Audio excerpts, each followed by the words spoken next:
बिस्मिल्लाहिर्रहमानिर्रहीम। अस्सलाम वालेकुम। वालेकुम सर।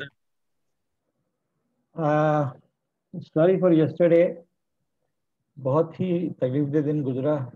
पावर फेलियर, रात को 3 बजे जाके रिस्टोर हुई सब चीज़ें, and I was not able to even record lecture as I promise के मगर के बाद रिकॉर्ड करूँगा। ओके, जो वक्त किया सो गया। I start with one of the queries that I received from WhatsApp, and that was about this question, to find the determinant of this question. I don't know whether the person who asked the question is present right now in the class or not.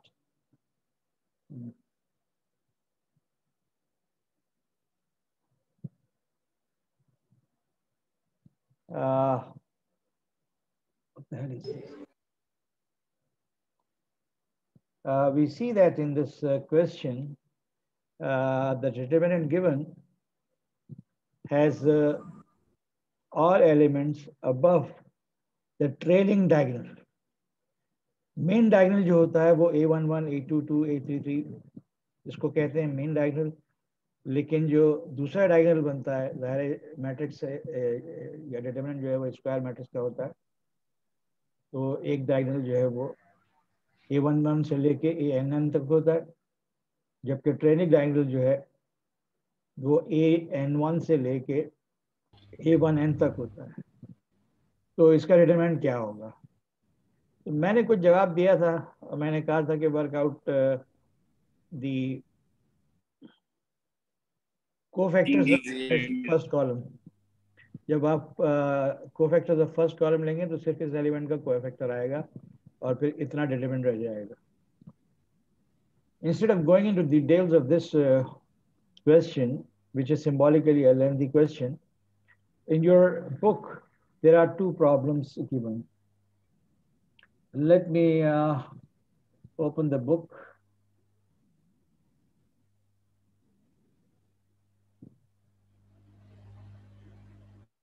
In question number 28 of this exercise, I think it is 2.2.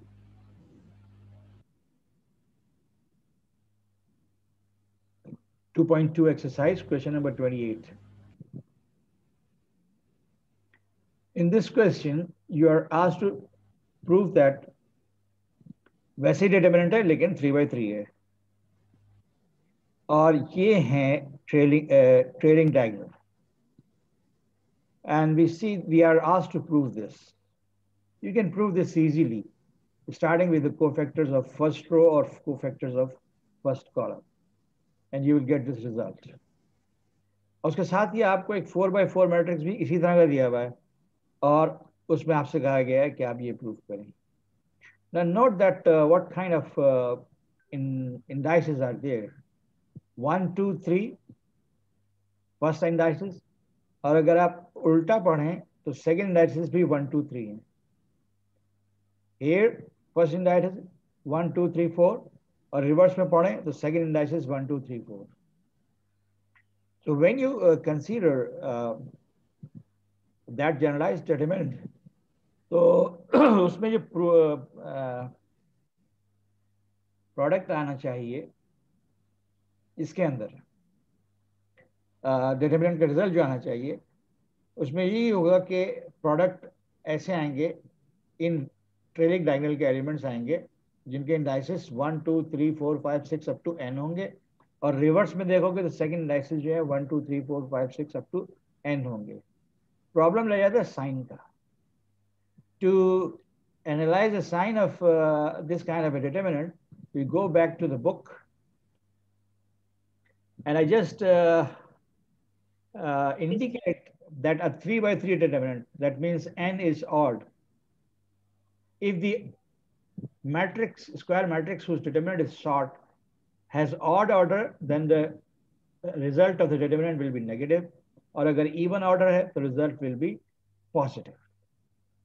And I hope you can prove this. If you can prove this, और proof करने का तरीका वही है कि आप किसी एक, let me try to show you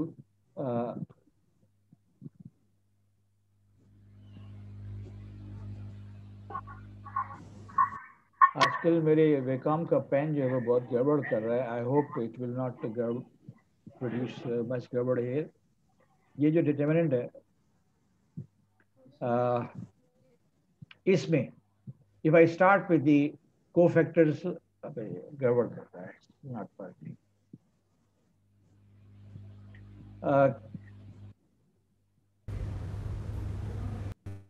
first row के कोफैक्टर्स लीजिए. तो पहला के 0 into cofactor, 0 into cofactor and A13 का कोफैक्टर, तो -1 रेज टू पावर 1 + 3, और जो कोफैक्टर बचेगा वो 0, A22, A31, A32, और इसके साथ मल्टीप्लाई हो रहा है वो एलिमेंट जिसका के कोफैक्टर लिखा है हमने A13. सो ये पावर 4 है, तो रिजल्ट पॉजिटिव हो जाएगा. तो A13 इंटू दिस डिटर्मिनेंट. आप इस 2/2 डिटर्मिनेंट को चाहे सॉल्व करें चाहे ना करें, कोफैक्टर में जाएं, लेकिन 0 इंटू दिस 0 माइनस, तो एक नेगेटिव हो गया, और A22 A31 रिजल्ट आ गया. 1 2 3 first indices, second indices the reverse order 1 2 3. अच्छा, नोट करो कि जब ऑर्डर ऑड है, यहाँ पे 3 है, तो जिन एलिमेंट्स के तुम कोफैक्टर्स लोगे वो A13, A22, A31 है. तो -1 रेज़ टू पावर 1 + 3 यानी even power, -1 raise to power A22 2 + 2, तो इवन पावर. सो सारी जो नेगेटिव की पावर्स आएंगी ऑड ऑर्डर के केस में सारी इवन आएंगी.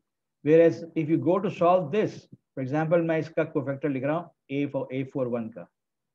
in this case -1 raise to power, ये 4/4 इवन ऑर्डर का है, लेकिन -1 की पावर ऑड आएंगी इसके अंदर. A41 and then what determinant will be there? A1 fourth row छोड़ दिया, फर्स्ट कॉलम छोड़ दिया, तो बाकी जो बचा 3/3 0 0, A14 0, A23, A24, A32, A33, A34. So even order में -1 की पावर ऑड आएंगी, लिहाजा ये -1 आएगा, फिर -1 आएगा, फिर -1. कितने -1 आएंगे? मैं 4 एलिमेंट्स कोफैक्टर्स लिख सकता हूं, तो 4 नेगेटिव साइंस आएंगे, रिजल्ट पॉजिटिव हो जाएगा. So this example, bit by bit, if you develop इसको फिर 5/5 में ले जाओ, 6/6 में ले जाओ, अगर आपके पास इतना टेम्परामेंट है, then you can of course understand that the result of that determinant, कौन सा वाला, कि ये इसका डिटरमिनेंट क्या होगा. तो हम इसमें लिखेंगे कि let me write down the result of this somewhere here. नहीं, व्हाइट बोर्ड पे जाता हूँ.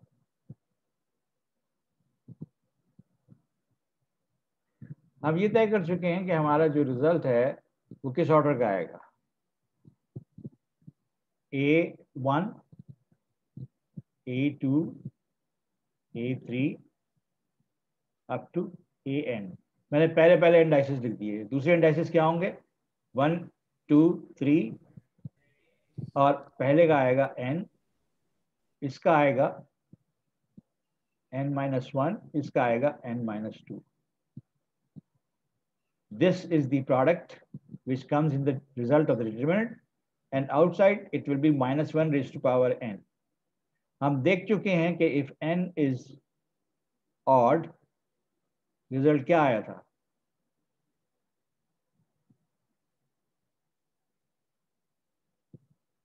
This leads to a negative result.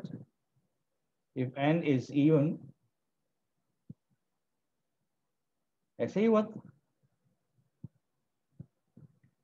Let me cross check from the book. Odd के केस में नेगेटिव, इवन के केस में positive. So that was correct interpretation. So इस तरह का रिजल्ट आएगा आपके पास. So this result will be negative when n is odd and positive when n is even. I hope that completes the description. अच्छा, determinants के बारे में हमने बहुत कुछ पढ़ा. लास्ट लेक्चर जो था उसमें डिटरमिनेंट्स के जितनी भी बेसिक चीज़ें थी वो हमने डिस्कस की थी इस फाइल में, और ये मैं रिसोर्सेज में शेयर भी कर चुका हूँ.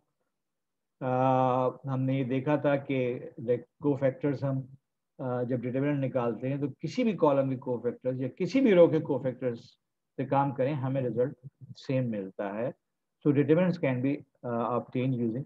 और फिर हमने ये डेफिनेशन भी डिस्कस की थी परमुटेशन वाली, but I will not go into details of this definition.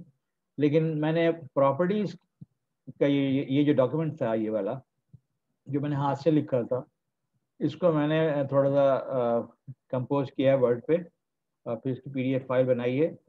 तो सारी चीज़ें हैं जो हम लास्ट लेक्चर में डिस्कस कर चुके हैं इस फाइल में मौजूद है. So I will not repeat that expansion. Method क्या है, एलिमेंट्री प्रोडक्ट क्या है, परम्यूटेशंस क्या हैं, ये सारी चीज़ें इसके अंदर की हुई हैं. मगर मैं इस फाइल में कुछ चीज़ें और हैं ऐसी जो डिस्कस करना चाहूँगा.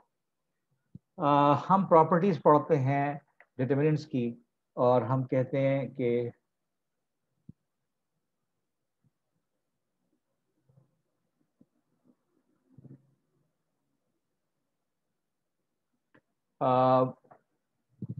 हम किसी एक रो से एक नंबर कॉमन बाहर निकाल सकते हैं, या डिटरमिनेंट को किसी एक नंबर से मल्टीप्लाई करें तो वो डिटरमिनेंट के किसी एक रो से एलिमेंट से मल्टीप्लाई होगा या किसी एक कॉलम के एलिमेंट से मल्टीप्लाई होगा. फिर हम कहते हैं कि अगर हम एलिमेंट्री रो ऑपरेशन लगाएं, कौन सा वाला, multiple of row added to another row, तो डिटरमिनेंट चेंज नहीं होता. इस तरह की जो प्रॉपर्टीज हैं लिस्टेड होती हैं हर उस बुक में जिसमें डिटरमिनेंट डिस्कस होते हैं. मैंने उन प्रॉपर्टीज के प्रूफ इसमें डिस्कस किए हैं, starting from a very interesting property. I hope you can see at the top of my screen. Let us first explore what happens if a scalar product of elements of one row but with cofactors of elements of different row. अगर ये काम करो तो क्या होगा? So let us see what happens. ये मेरे पास 2x2 matrix है.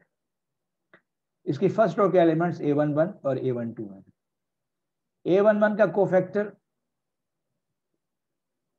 अगर मैं लिखूंगा तो उसके अंदर एलिमेंट a22 आएगा, और a12 का कोफैक्टर लिखूं तो उसके अंदर एलिमेंट a21 आएगा. तो but I consider first row elements और cofactors of second row element. तो second row के जो elements हैं a21, इसका कोफैक्टर क्या है? -1 raised to power 1 + 2 into a12. इसी तरह एलिमेंट a22 का जो कोफैक्टर है वो क्या है? -1 raised to power 2 + 2 into element a11. अब अगर मैं फर्स्ट रो एलिमेंट्स और सेकेंड रो एलिमेंट्स के कोफैक्टर्स को का स्केलर प्रोडक्ट लेता हूं, that becomes this, which cancel out and becomes 0. Now this is not a coincidence. This is not a coincidence कि भाई 2x2 के मैट्रिक्स में आ गया रिजल्ट. अगर मैं यही काम 3x3 मैट्रिक्स में करूं कि भाई एलिमेंट्स तो लूं मैं फर्स्ट रो के यानी a11, a12, a13, लेकिन कोफैक्टर्स में किसी और रो के ले लूं. जैसे मैंने यहाँ कोफैक्टर्स सेकंड रो के लिखे हैं a21, a22, a23, और इन कोफैक्टर्स को मैं डिटेल में लिखता हूं. ये बीच में इक्वेशन रह गई इज इक्वल टू, बल्कि ये एक्स्ट्रा आ गया है. अब मैं इसको करेक्ट कर दूंगा. जहां से ले what I am saying is that here we have just repeated this.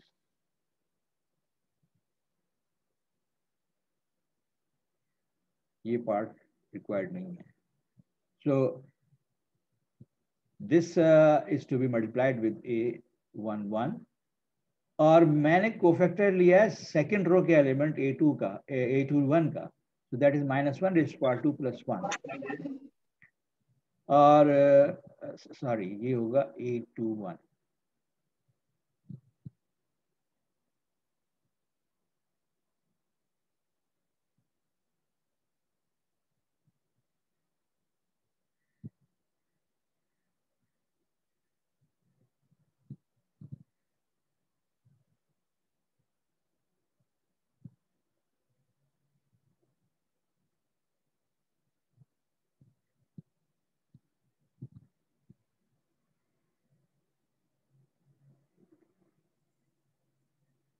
कुछ थोड़ा सा यहाँ पे कंफ्यूजन लग रहा है.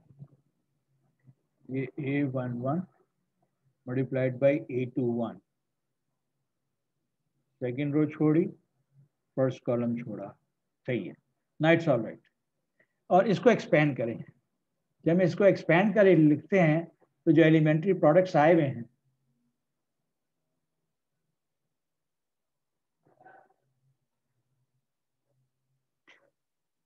अल्लाह अकबर,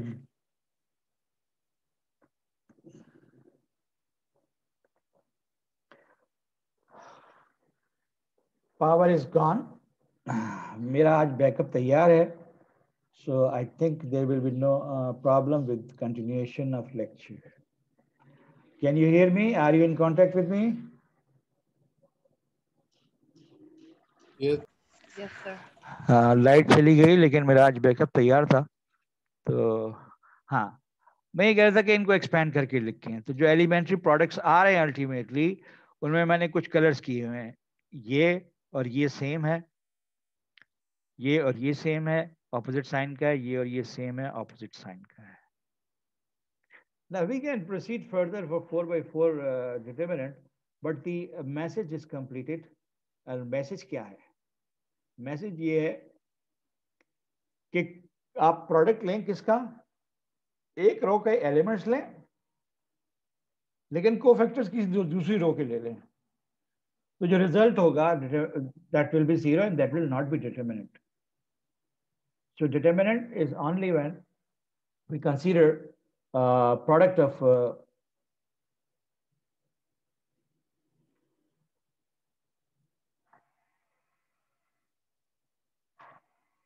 if the product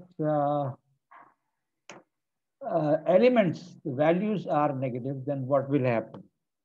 ये क्वेश्चन किस के हवाले से पूछा गया है? अगर ये क्लियर कर दें तो मैं इसका जवाब दूं. अगर ये इसके हवाले से दिया हुआ है कि values are negative, then what will happen. तो इनमें से जो जितने नंबर नेगेटिव होंगे उतना -1 रेशो. हमने यहाँ सिंबॉलिकली लिखा है, वैल्यू नहीं लिखी है, लिहाजा वैल्यू अगर कोई कंसर्न नहीं है इस प्रोडक्ट में. ओके, तो ये -1 की जो पावर n आ रही है वो इस वजह से आ रही है कि अगर n there will be for every n we will have -1 raised to power n, और अगर n ऑड होगा तो ये ऑटोमेटिकली पूरा रिजल्ट ऑड हो जाएगा. और अगर आपने इसके हवाले से किया है तो दैट्स इट. लेकिन if you are talking about अभी जो मैं कह रहा हूँ कि कोफैक्टर्स एक रो के, यानी मैं elements for example third row के लूं और कोफैक्टर्स फिफ्थ रो के लूं, तो जो इससे प्रोडक्ट बनेगा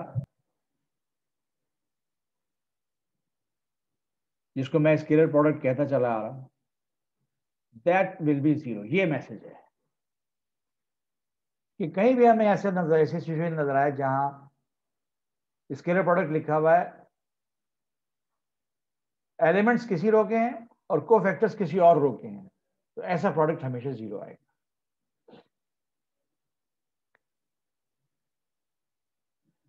Going back to the properties, So conclusion हमारा ये कि without going into generalization, we conclude that given any square matrix, the scalar product of elements of one row, say kth row, with the cofactors of another row, say the lth row, always vanish. So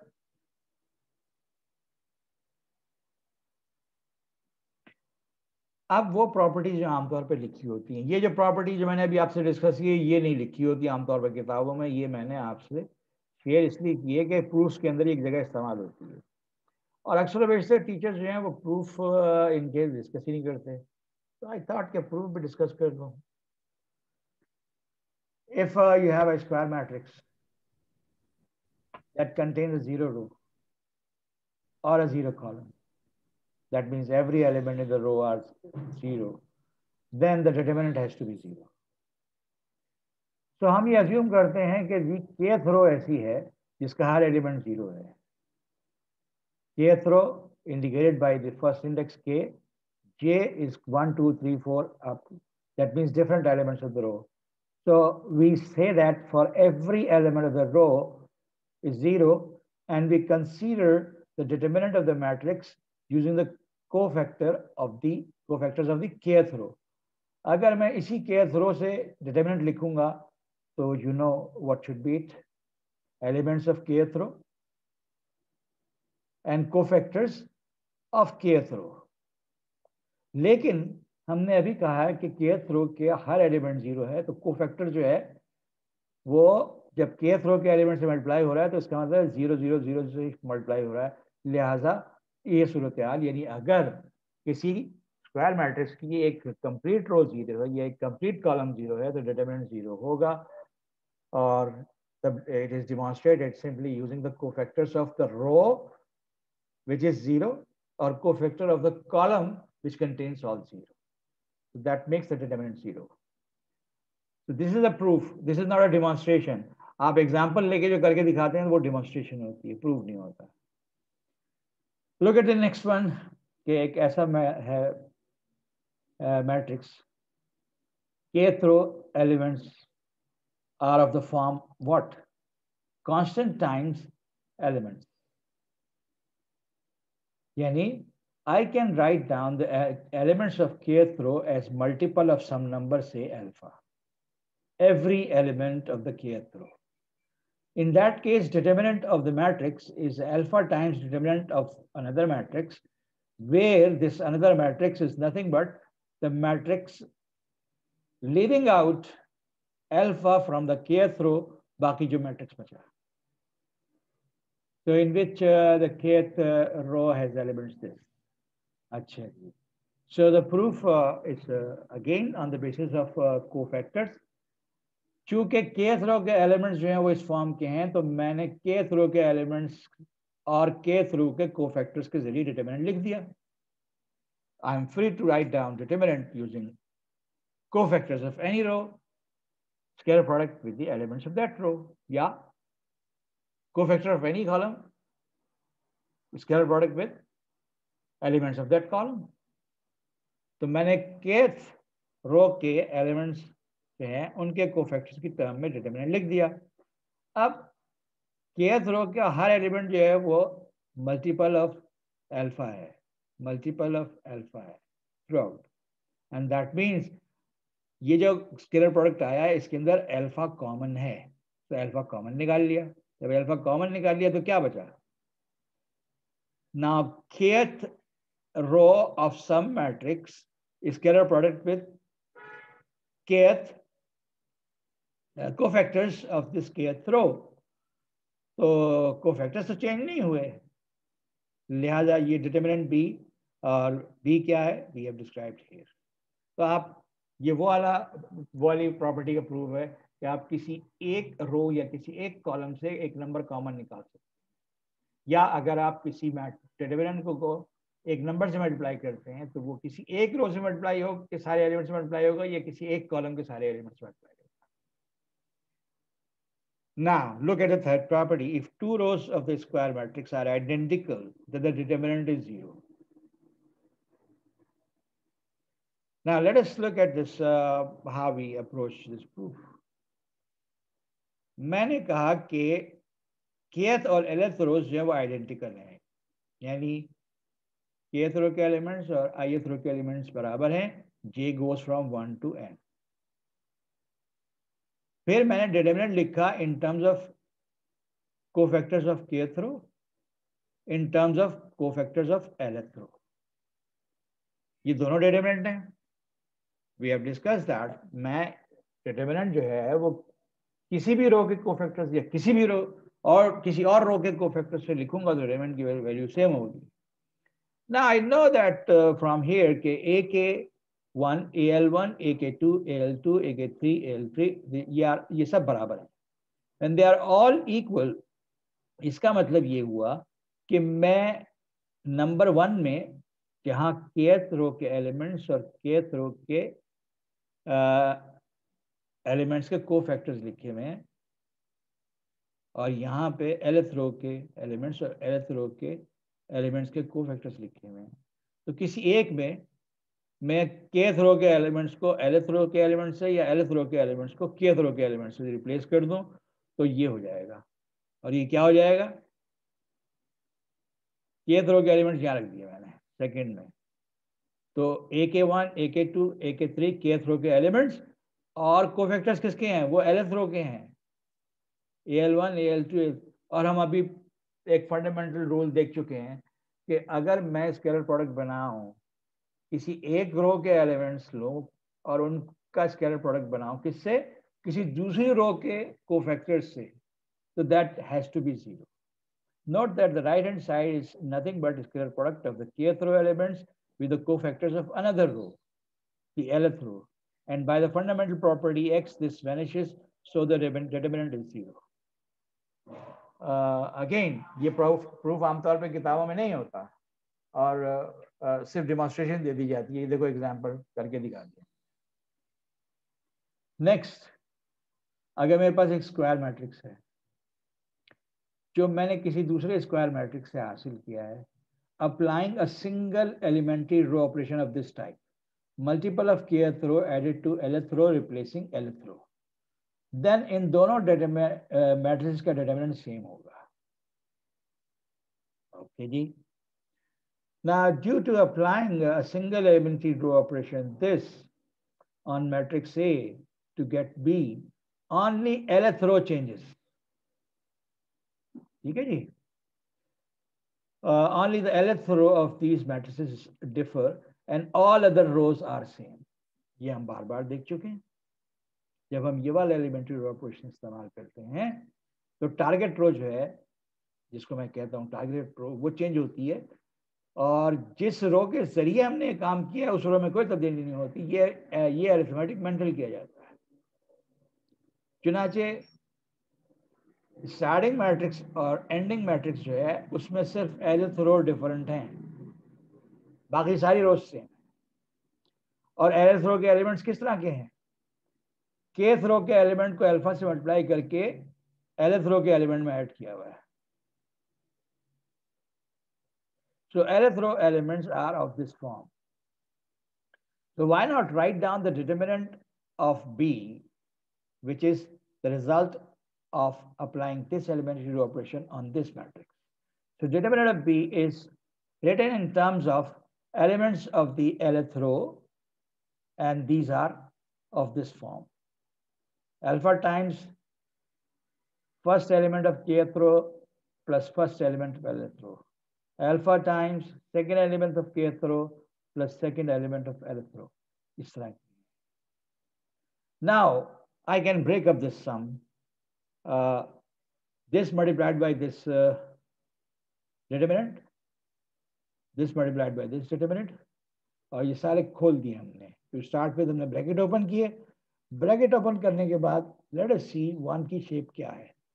note that the cofactors of lth row, ये भी और ये भी, यानी इस product इस सम में भी और इस सम में भी, lth row of B are the same as the cofactors of lth row of A।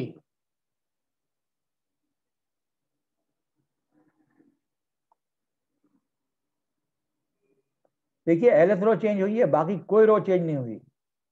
और कोफैक्टर्स जो बनते हैं उसमें जिस रो के कोफैक्टर्स बना रहे हैं उस रो के एलिमेंट्स का कोई रोल नहीं होता सिवाय इसके के को फैक्टर से वो मल्टीप्लाई होता है। चुनाचे ये जो nth रो के कोफैक्टर्स हैं वो बी मैट्रिक्स में भी और ए मैट्रिक्स में भी सेम होंगे।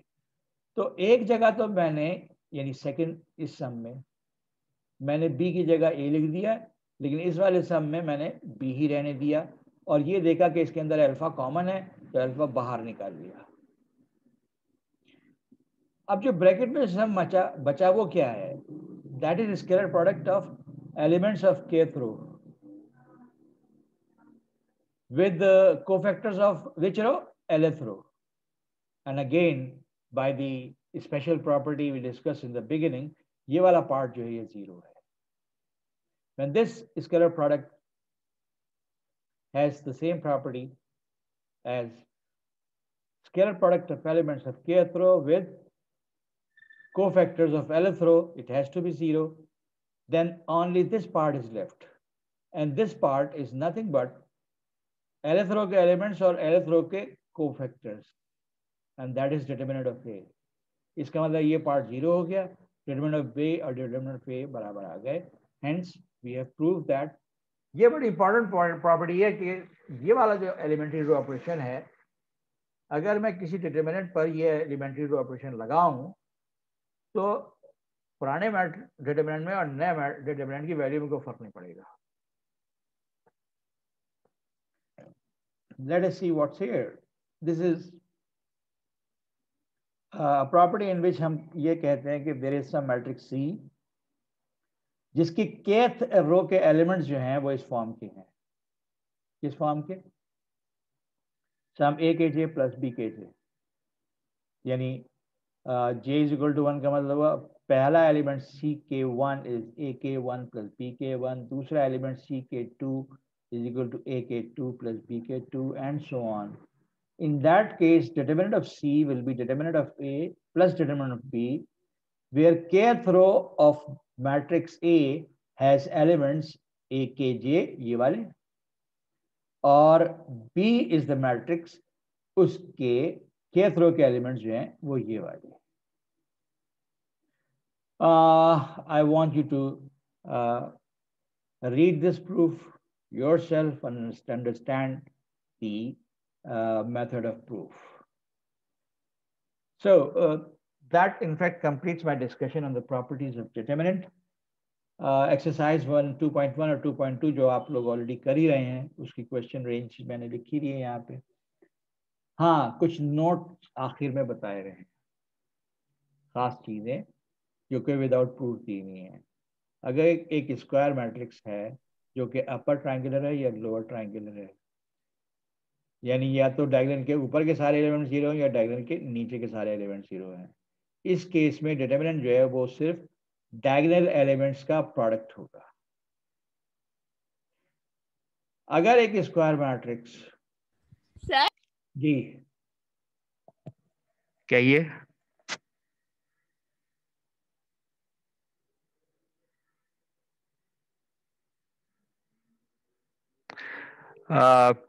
अगर आपकी आवाज मुझ तक नहीं आ रही, बल्कि नहीं आ रही है किसी की आवाज मुझ तक, जो सवाल आ रहा है वो चैट में लिख दीजिए प्लीज।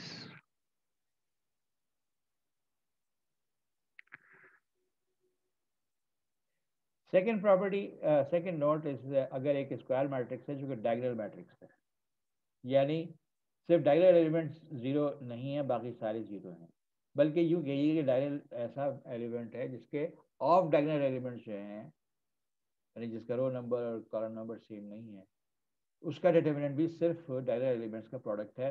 अगर डायगोनल एलिमेंट में कोई 0 आएगा तो सारे डिटरमिनेंट 0 हो जाएगा। Determinant of identity matrix of any order is always 1। ये तीन प्रॉपर्टीज मैंने बगैर प्रूफ के लिखी हुई हैं, and I hope you people can do the proof. हाँ, अभी क्वेश्चन नहीं आया, somebody was asking question. Okay, whenever it will appear, I'll discuss that question. So I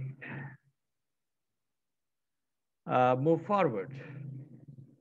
I'll keep these files open and move ahead. Now, where do I go?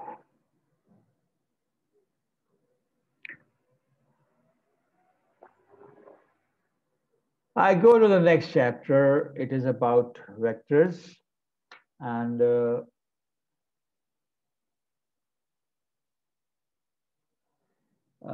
मेरा pen जो है ये बहुत गड़बड़ करने लगा है. I don't know what to do with the pen.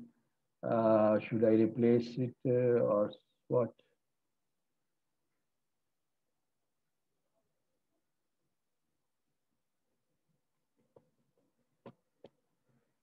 इस वक्त तो लग रहा है कि हेल्डी हो गया है.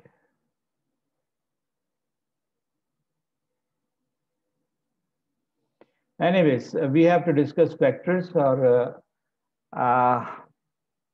discussing vectors. We will consider vectors as a list of numbers.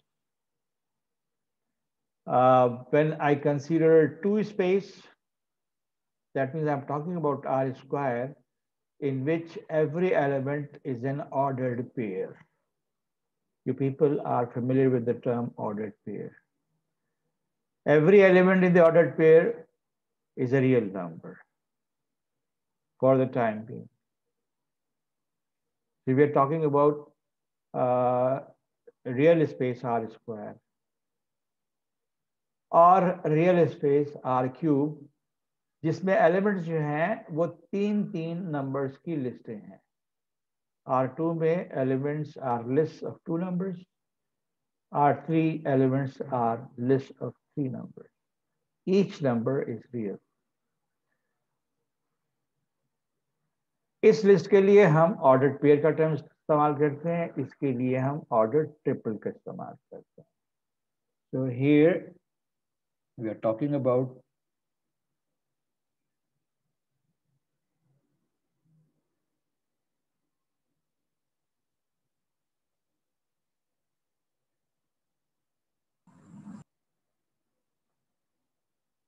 here. Yes, आया सवाल. If there is a question, still no question. Okay, I was waiting for the question. हम इसको पेयर कहा करते हैं और इसको ट्रिपलेट कहते हैं. But if I talk about real n space, इसका मतलब है हमारे पास जो स्पेस है उसका हर element list of n numbers. हम ये वाली नोटेशन छोड़ देते हैं x, y, z, w वगैरह, क्योंकि हमारे पास n कितना है तो हमारे पास इतने अल्फाबेट्स नहीं होते, तो हम फिर इंडाइसेस इस्तेमाल करते हैं. लिस्ट का पहला एलिमेंट, लिस्ट का दूसरा एलिमेंट, तीसरा एलिमेंट, चौथा element. So every element in the list is a real number. How many elements are there? There are n elements in every element of n space. और ये जो आया है इसको हम n टपल कहा करते हैं.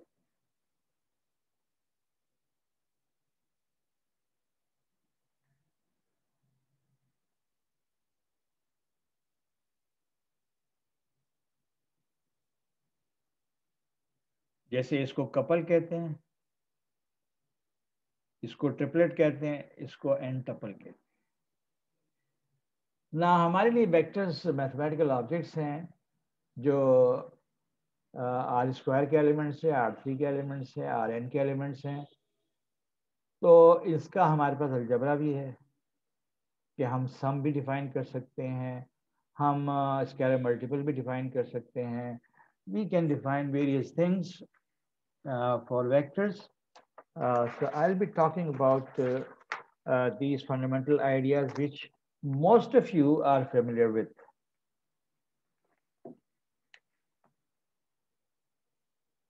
यहाँ तो नहीं आ गया कोई.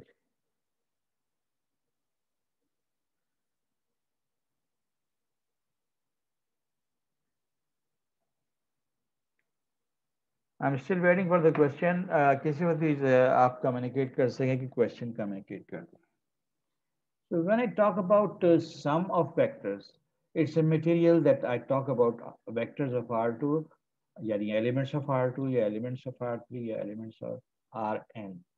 So I will consider properties like if I have a vector u that has, no, the pen is not working. What should I do?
If I have two vectors, I say u और v.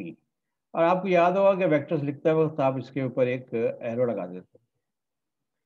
हम जिस तरह vectors को deal कर रहे हैं, हमें notation में इतनी दिलचस्पी नहीं है, तो हम कभी एरो लगाएंगे, कभी नहीं लगाएंगे। लेकिन जब नहीं लगाएंगे तो इट शुड बी क्लियर कि हम u को अगर वेक्टर कह रहे हैं तो या तो वो R2 का एलिमेंट है, या R3 का एलिमेंट है, या Rn का एलिमेंट है। तो जब हम ऐड करते हैं तो एडिशन प्रॉपर्टी क्या है? फर्स्ट एलिमेंट में ऐड करते हैं और सेकेंड एलिमेंट में ऐड करते हैं। अगर मैं स्केलर मल्टीपल लेता हूं, and by scalar multiple we mean के I multiply a vector with some number which is not zero. वहां पे मैंने R2 के एलिमेंट्स लिए थे, यहाँ मैं R3 के एलिमेंट्स ले लेता हूँ। मकसद ये कि स्केलर मल्टीपल क्या है? हर element in the list which represent a vector is multiplied with the scalar k. You know that we have already stated that ये जो elements हैं लिस्ट में, जिसको हम वेक्टर कह रहे हैं, वो खुद रियल हैं, या हम k को नॉन जीरो हमें कहने की जरूरत नहीं है, सिर्फ रियल कह देते हैं। उसकी वजह यह है कि k अगर जीरो हो तो क्या फर्क पड़ता है, ये जीरो वेक्टर बन जाएगा। तो जीरो वेक्टर क्या होगा? जिसको कभी कभी नल वेक्टर भी कहा जाता है। जीरो वेक्टर R2 में ये होगा, R3 में ये होगा, यानी जिसके सारे एलिमेंट्स या कंपोनेंट्स, जैसे आप पहले कहा करते थे, वो सब zero. So I can say that xi is equal to 0 for each I is equal to 1. पहला भी, दूसरा भी, तीसरा भी, सारे एलिमेंट्स लिस्ट के zero. So we can easily verify that अगर मेरे पास u plus v plus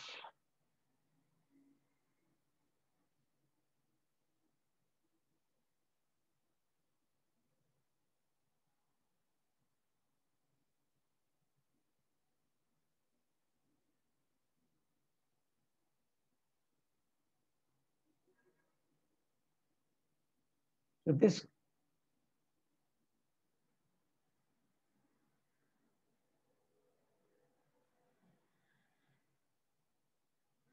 I don't know, my pen is not working at all.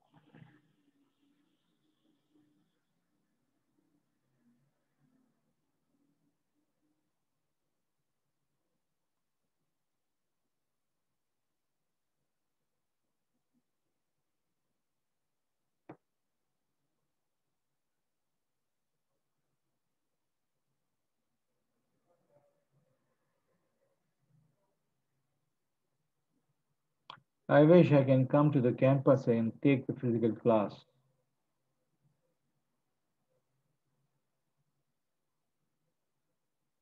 मजबूरन अब मुझे किताब खोलनी पड़ रही है. I don't like opening book.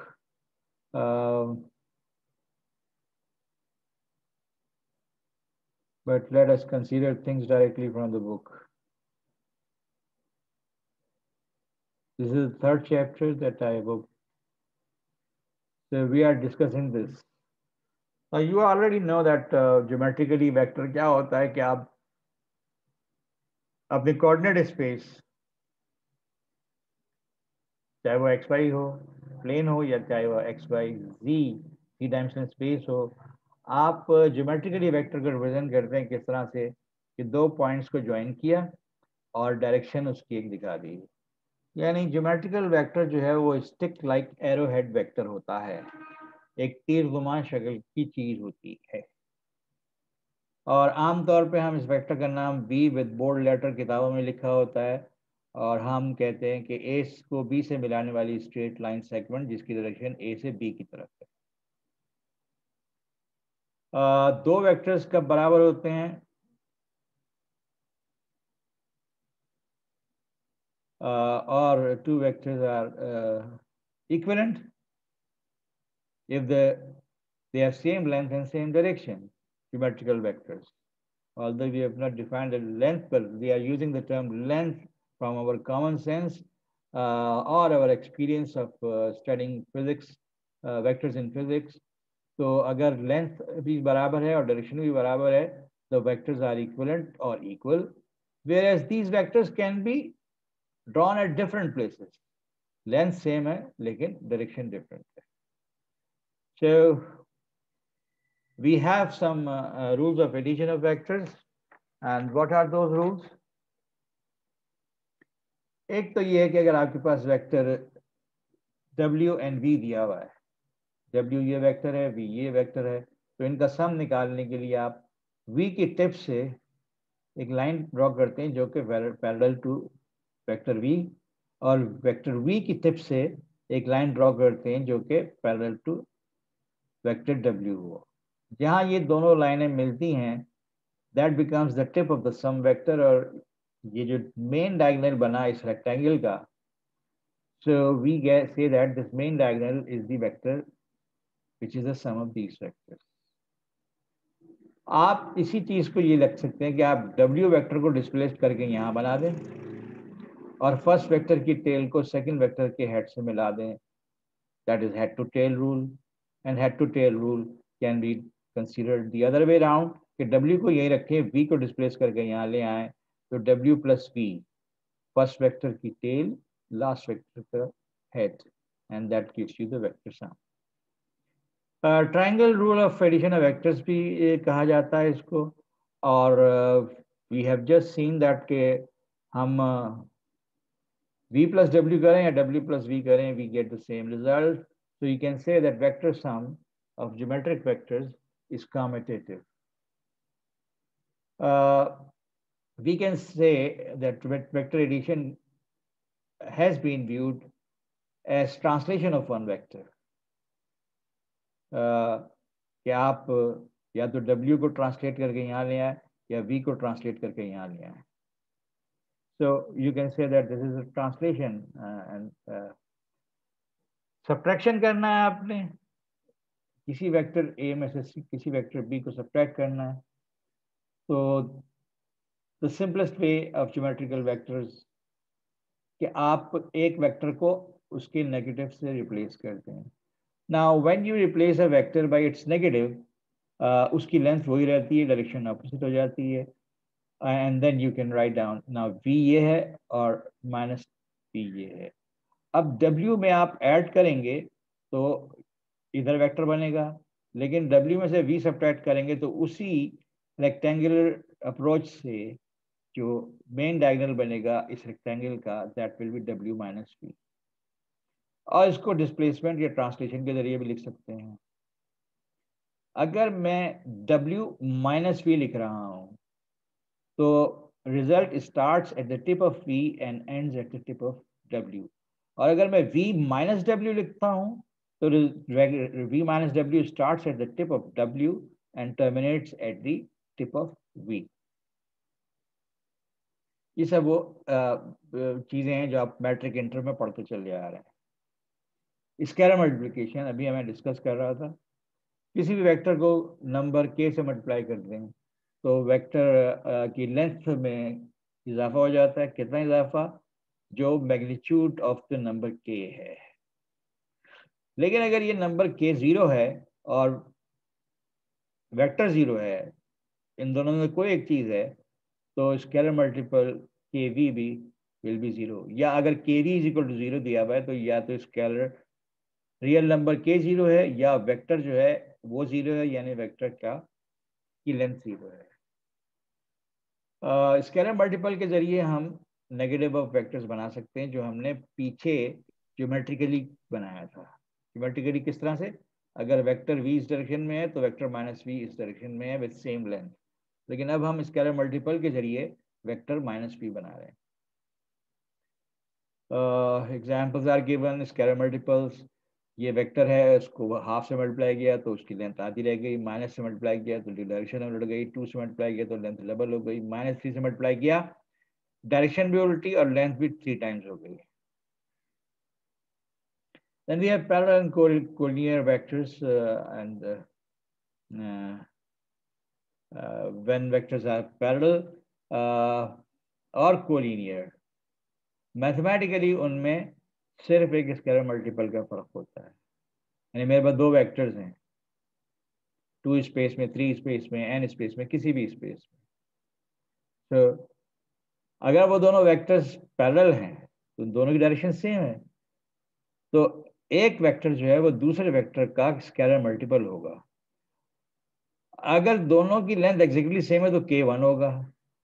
अगर के वी की लेंथ v से ज्यादा है तो k ग्रेटर देन 1 होगा। अगर के वी की लेंथ v से कम है तो k लेस देन 1 होगा। और अगर के वी की डायरेक्शन रिवर्स में है लेकिन है इसके पैरेलल तो k फिर नेगेटिव होगा। और अगर ये वेक्टर्स एक दूसरे के ऊपर हैं तब भी पैरेलली कहलाएंगे, हम उसको कोलिनियर भी कहते हैं, यानी दोनों एक ही लाइन में है। Sum of 3 or more vectors, no issue. We can consider addition of 3 vectors. लेकिन हम जब एडिशन करते हैं तो स्टेप वाइज करते हैं। स्टेप वाइज का मतलब है अगर u, v, w 3 वेक्टर्स हैं तो पहले 2 वेक्टर्स ऐड करेंगे और फिर तीसरा ऐड करेंगे। अब ये जो एडिशन है इसमें पहले कौन से 2 ऐड कर रहे हैं इससे कोई फर्क नहीं पड़ता, और ये प्रॉपर्टी कहलाती है एसोसिएटिव प्रॉपर्टी।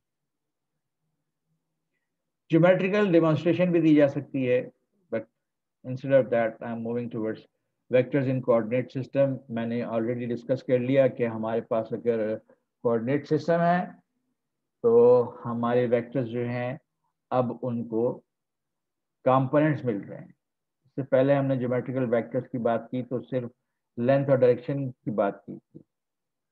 अब जब हम कोऑर्डिनेट सिस्टम में कंसीडर करेंगे तो 0 वेक्टर जो है 2 स्पेस में जो है वो ओरिजिन है, 3 स्पेस में भी ओरिजिन है, n स्पेस में भी ओरिजिन है। जबकि 2 स्पेस में कोई भी वेक्टर होगा तो उसके कंपोनेंट्स या that will be list of 2 numbers, 3 space में it will be a list of 3 numbers. And when you consider 2 vectors in 3 space, तो वो equivalent होंगे if and only if the respective components of the 2 vectors are equal.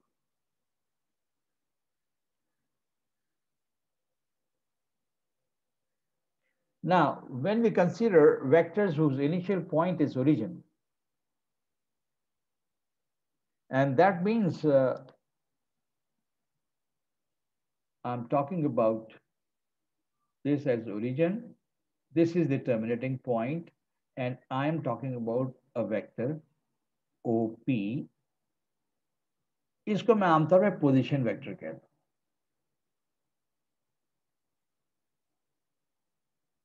अब फिर हो गया।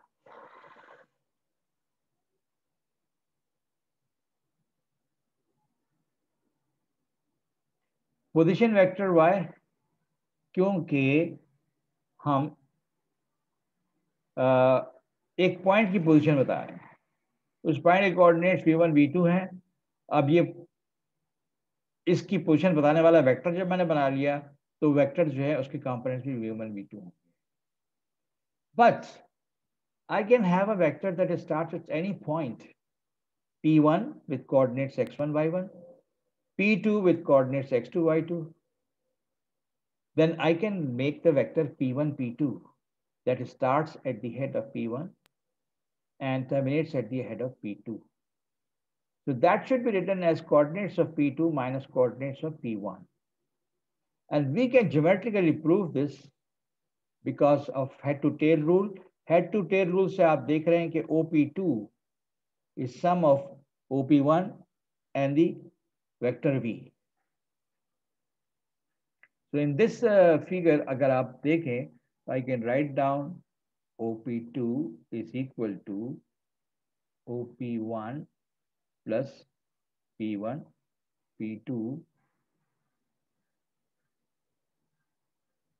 And that means P1, P2 vector is nothing but vector OP2 minus vector OP1.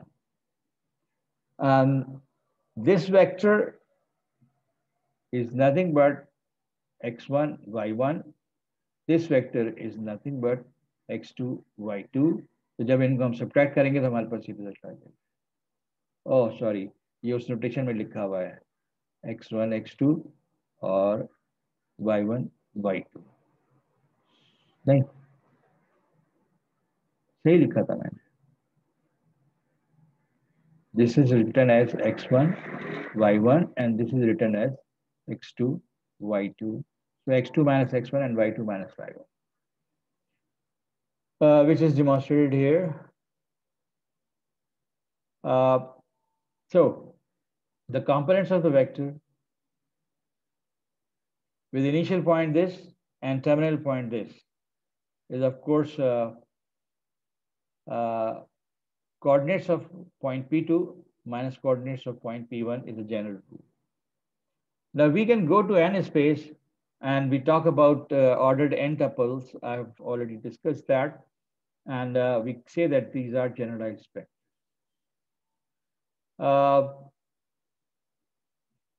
These are some practical situations where generalized vectors appear in experimental data, storage and warehouse, electrical circuits, geographic images, economics, mechanical systems, etc., etc. Now, what operations on vectors in Rn we are familiar with already? n space में एक vector zero vector कहलाएगा अगर उसका हर element zero है. n space में दो vectors जो हैं वो बराबर कहलाएंगे अगर corresponding elements in the list या कॉरस्पॉन्डिंग कंपोनेंट्स जो हैं वो बराबर हो.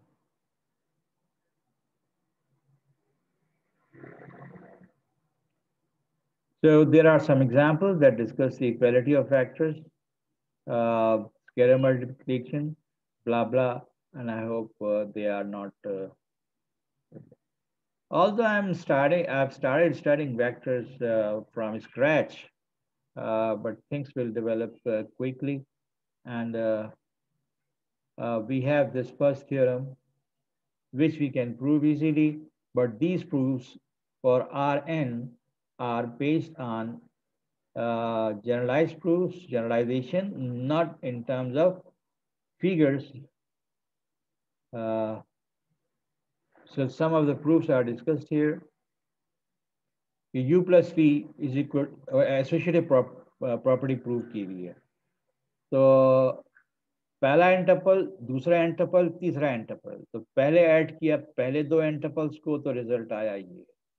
अब ये एक एंटपल हो गया और ये एक एंटपल हो गया. इन दोनों को जब ऐड करेंगे तो एंटपल के अंदर हर एलिमेंट कैसा होगा कि जिसमें पहले u और v के कंपोनेंट ऐड हुए हैं उसके बाद w के कंपोनेंट. और चूंकि ये सब रियल नंबर्स हैं और रियल नंबर्स एसोसिएटिव होते हैं तो लिहाजा इस सम को मैं इस तरह से लिख सकता हूँ. यानी instead of adding first two numbers first, I add second two numbers first in every element of the n tuple and then break it down again, and that will make that u plus v पहले add करें या v plus w पहले add करें. तो जो steps किए गए हैं उनके नाम लिखे गए हैं। यहाँ पे वेक्टर एडिशन परफॉर्म किया गया, यहाँ भी वेक्टर एडिशन परफॉर्म किया गया, यहाँ रीग्रुप किया गया, मींस रियल नंबर्स की एसोसिएटिव प्रॉपर्टी इस्तेमाल करके इसको यूं लिखा गया। और फिर वेक्टर एडिशन रिवर्स डायरेक्शन में इस्तेमाल की गई, तो पहला एंटपल और sum of the second two n-tuples को अलग किया, and then sum of the second two n-tuples in notation v and w लिख दिया गया।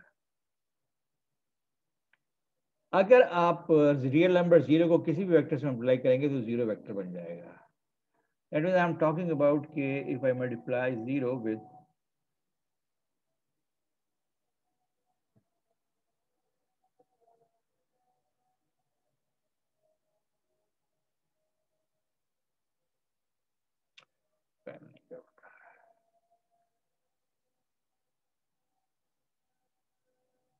zero into x1, x2. So what will the result? 0 into x1, 0, 0 into x2, 0, and that means it is a 0 vector. So notation 0, which is not bold, notation 0, which is bold. तो हम जब आम तौर पे काम करते हैं तो 0 into vector is equal to 0 vector लिखते हैं। इस तरह k times 0 vector, यानी अगर मैं किसी स्केलर से वेक्टर 0, 0 को मल्टीप्लाई कर दूं तो रिजल्ट जाहिर है 0, 0 आना है। तो यहाँ पे 0 वेक्टर, यहाँ भी 0 वेक्टर है। ये स्केलर है, real number. -1 into b, okay, that is negative of b, defined. Calculating without components. I'll leave it. Yes, linear combination. ये वो टर्म है जो हमने पहले भी इस्तेमाल की है। जब मैंने determinant defined as product of, yes, scalar product term इस्तेमाल कर रहा था मैं, elements of one row with the cofactors of the same, तो मैंने वहां लफ्ज स्केलर प्रोडक्ट इस्तेमाल किया था, और इसलिए इस्तेमाल किया था कि आप स्केलर प्रोडक्ट की इससे वाकिफ हो, लेकिन उसको मैंने किसी वक्त लीनियर कॉम्बिनेशन भी कहा था। Now we are now formally introducing the term linear combination here. We have some vectors, say v1, v2, v3. अब इन तीन वेक्टर्स को अगर मैं तीन मुख्तलिफ स्केलर से मल्टीप्लाई करके एक नया वेक्टर बनाऊं, तो ये नया vector will be called a linear combination of the given vectors. अगर इन्हीं तीन वेक्टर्स को किसी दूसरे तीन रियल नंबर से मल्टीप्लाई करूं और जो वेक्टर हासिल होगा, then this will be linear combination of the same vectors with coefficients different. ये जो 2, 3, 1 से मल्टीप्लाई किया गया या 7, -6, 8 से मल्टीप्लाई किया गया, इनको हम कोफिशिएंट्स भी कहते हैं, वेट्स भी कहते हैं। सो इन जनरल मेरे पास Rn में कोई वेक्टर W है, और Rn के मैं कई वेक्टर्स कंसीडर करता हूँ, R वेक्टर्स के लिए v1, v2, v3 up to vr vector. जितने वेक्टर्स लिए हैं उतने real numbers k1, k2, k3 के, और इन वेक्टर्स को इन नंबर्स k1, k2 से रिस्पेक्टिवली मल्टीप्लाई कर दें तो एक नया वेक्टर बन जाएगा। Now this new vector will be called a linear combination of these vectors.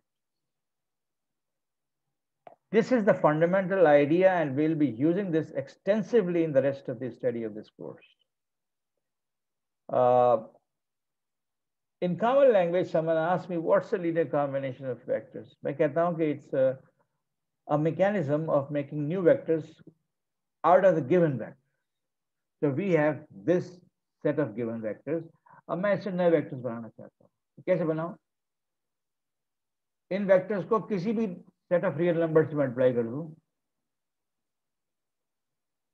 और ये नंबर्स जो हैं ये डिफरेंट हो सकते हैं, k1, k2, kr, ये डिफरेंट, जितने डिफरेंट लाओगे उतने डिफरेंट वेक्टर्स बनते चले जाएंगे।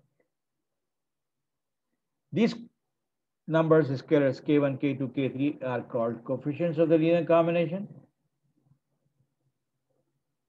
इन the case where r is 1, तो किसी एक वेक्टर से भी मैं कई वेक्टर बना सकता हूं, क्योंकि मैं उसको किसी भी रियल नंबर से मल्टीप्लाई कर सकता हूं। हाँ, अगर मैं एक ही वेक्टर से लीनियर कॉम्बिनेशन बना रहा हूं, तो जिस वेक्टर के लीनियर कॉम्बिनेशन बना रहा हूं, रिजल्ट भी उसी वेक्टर की डायरेक्शन में आएंगे, एग्जैक्टली उसी डायरेक्शन में या opposite direction. So this is the basic idea and will be rigorously used. Linear combination to color models. I want you to study this example yourself.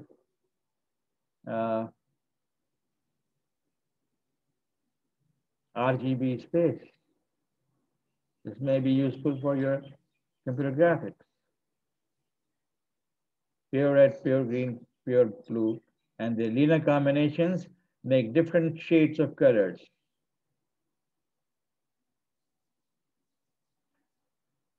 Alternate notations for vectors. देखिए ये जो notation है ना, कि मैंने vector को जिस तरह पॉइंट के कोऑर्डिनेट लिखता हूं मैं, आपको याद होगा कि आप पॉइंट लिखते वक्त क्या करते थे, ये लिखिए पॉइंट, लेकिन इसी पॉइंट का जब आप पोजीशन वेक्टर लिखते थे तो आप इसको लिखते थे xi प्लस yj। लेकिन मैं ओपी वेक्टर को भी अभी तक x, y लिखता चला आ रहा हूं। एन टपल मैंने पॉइंट की नोटेशन क्या है, स्मॉल ब्रैकेट्स के बीच में list of numbers. There are alternate notations, comma delimited, यहां पे कॉमे लगे हुए हैं, लेकिन अगर मैं कॉमे हटा के, ये मैट्रिक्स नोटेशन बन गई। इसको आप रो मैट्रिक्स कह सकते हैं, यानी वेक्टर को रो मैट्रिक्स के तौर पे भी लिखा जा सकता है। और वेक्टर के जो कंपोनेंट्स हैं उनको अगर मैं कॉलम में अरेंज करके कॉलम मैट्रिक्स बना दूं, तो वेक्टर जो है वो कॉलम मैट्रिक्स भी बनाया जा सकता है। तो these are few fundamental things. इस पूरे आर्टिकल में सबसे इंपॉर्टेंट कॉन्सेप्ट जो है, that is the last thing we discussed, linear combination. और इसकी जो कलर एग्जाम्पल है, दैट इज इंटरेस्टिंग एग्जाम्पल, इसको जरा गौर से पढ़िएगा। रेड, ब्लू, ग्रीन को आपने अगर ये यूनिट वेक्टर्स असाइन कर दी है, तो इनके डिफरेंट लीनियर कॉम्बिनेशन में कि भाई रेड बढ़ा दिया, ग्रीन कम कर दिया, ब्लू बहुत ज्यादा बढ़ा दिया, तो जो रिजल्ट आएगा that will be a different shade of colour. और सारे आपको पता होगा कि फंडामेंटल कलर्स ही है, उनसे डिफरेंट कलर्स बनाने के लिए आपको लीनियर कॉम्बिनेशन ही बनाने पड़ते हैं रेड, ब्लू, ग्रीन के। अच्छा जी, now after discussing all these things, 3.1 is a simple exercise and I want you to go through this exercise as soon as possible. छोटे छोटे क्वेश्चंस हैं, जरूरी नहीं है कि आप सारे क्वेश्चंस करें। In every bunch of 4-5 questions कम से कम 2 क्वेश्चन जरूर अटेंड कर लें।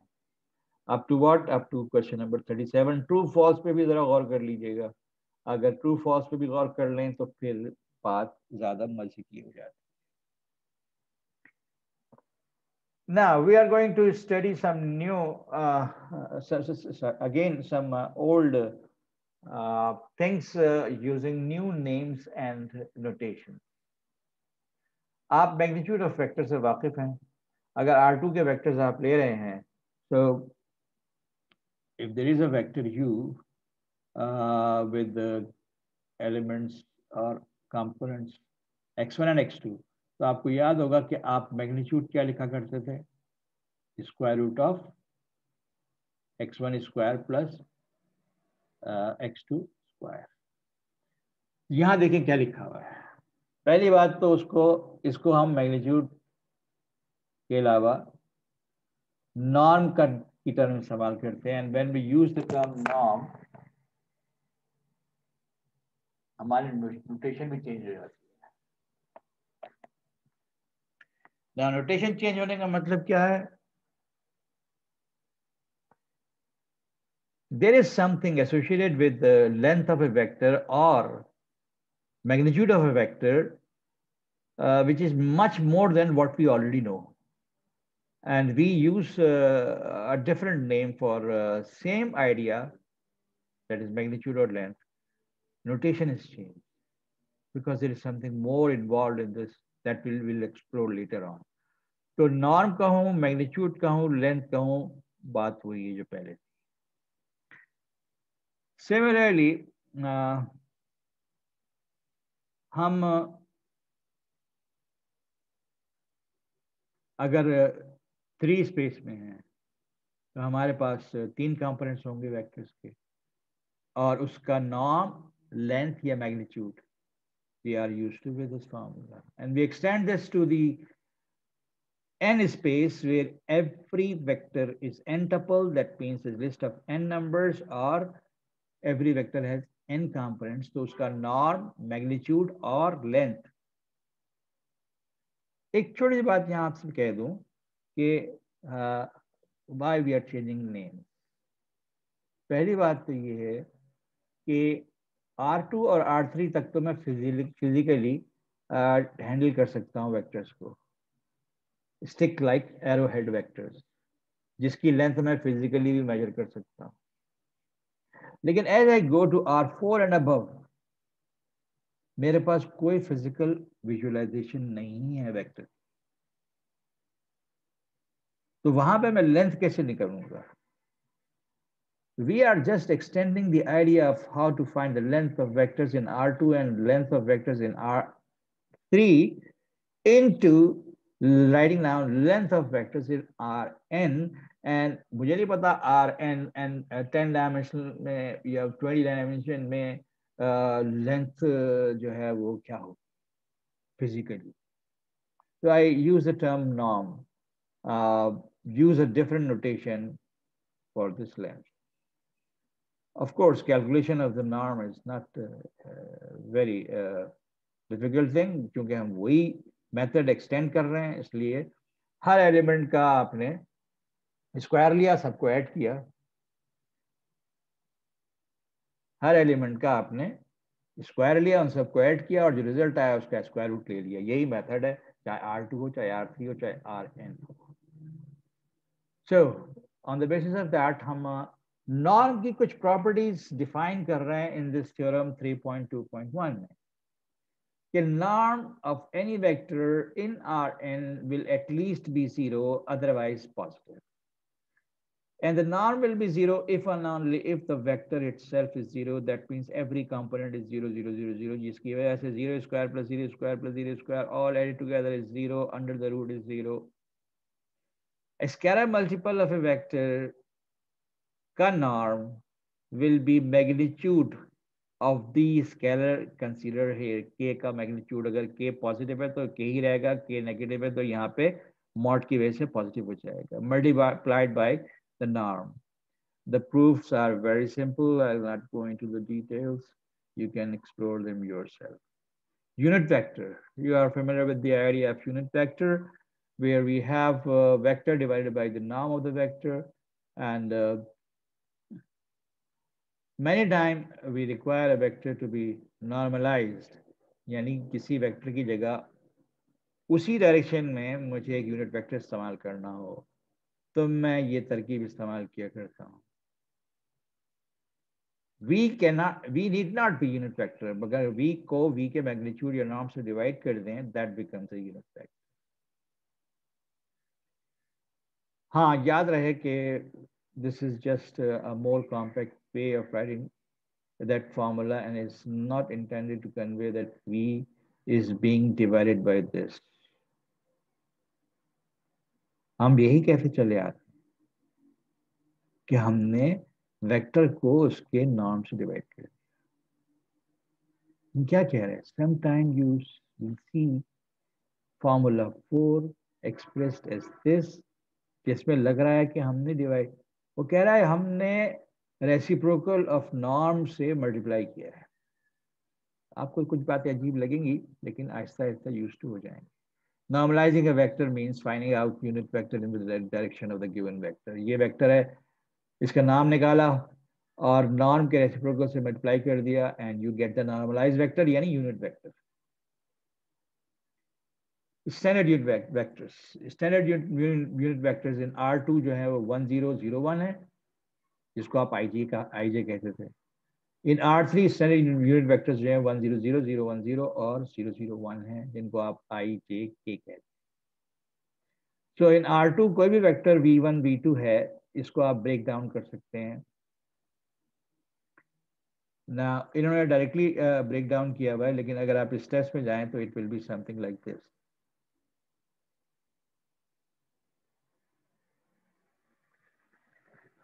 इन दो वेक्टर्स को ऐड करूंगा तो ये आएगा ना। फिर इस वेक्टर में से V1 स्केलर बाहर निकाल लूं, इस वेक्टर में से V2 स्केलर बाहर निकाल लूं, तो बाकी बचा 1 0 0 1, जिसको मैं I और J कहा कर। इसी तरह V1 V2 V3 वेक्टर जो है, इसको मैं V1 I plus V2 J plus V3 K लिख सकता हूं। इसका मतलब ये हुआ कि we use writing down any vector as a linear combination of standard unit vectors. Rn में स्टैंडर्ड यूनिट वेक्टर्स क्या होंगे? पहला यूनिट वेक्टर होगा जिसका पहला एलिमेंट 1 होगा, बाकी सारे 0 होंगे। दूसरा स्टैंडर्ड यूनिट वेक्टर वो होगा जिसका दूसरा एलिमेंट 1 होगा, बाकी सारे 0 होंगे। 10वां स्टैंडर्ड यूनिट वेक्टर वो होगा जिसमें 10वां एलिमेंट 1 होगा, बाकी सारे 0 होंगे। And any vector in Rn can be written as a linear combination of the standard unit vectors where coefficients are the same as the components of the given vector. So every vector in R2, R3, R4 can be written down in terms of linear combination of standard unit vectors. With this introduction of linear combination, I terminate today's discussion and will continue from here in a lecture that I may be recording, or I will, जब मुझे time मिलेगा मैं announce कर दूंगा कि मैं Zoom पे आकर रिकॉर्ड करवा रहा हूँ, और जो ज्वाइन करना चाहता है ज्वाइन कर ले। Right? So with that I conclude today's discussion, and I know that today's points of discussion were old enough, you were familiar. That is why the attendance is very low, and I will, inshallah, in the next lecture, will try to conclude this chapter as quickly as possible. But there are very important and new ideas in the rest of the chapter. So please tell your friends that. Somebody asking something? Beta, Wednesday. If you people are talking about alternate time and day of the class, most probably I'll be recording the class tomorrow, sometimes after 4. जैसे कल तो backup तैयार था ही नहीं, मैं record ही नहीं कर सकता था। बैकअप मतलब लैपटॉप की भी बैटरी खत्म हुई थी, फोन में जरा सी बैटरी थी। रात 3 बजे जाके हमारी लाइट स्टोर हुई, और अभी ड्यूरिंग द लेक्चर फिर लाइट चली गई। So whenever I'll have a time tomorrow sometime, I'll record the lecture. आप लोगों को इनवाइट कर लूंगा, जो लोग ज्वाइन कर सकें वो ज्वाइन कर लें। Now I stop the recording.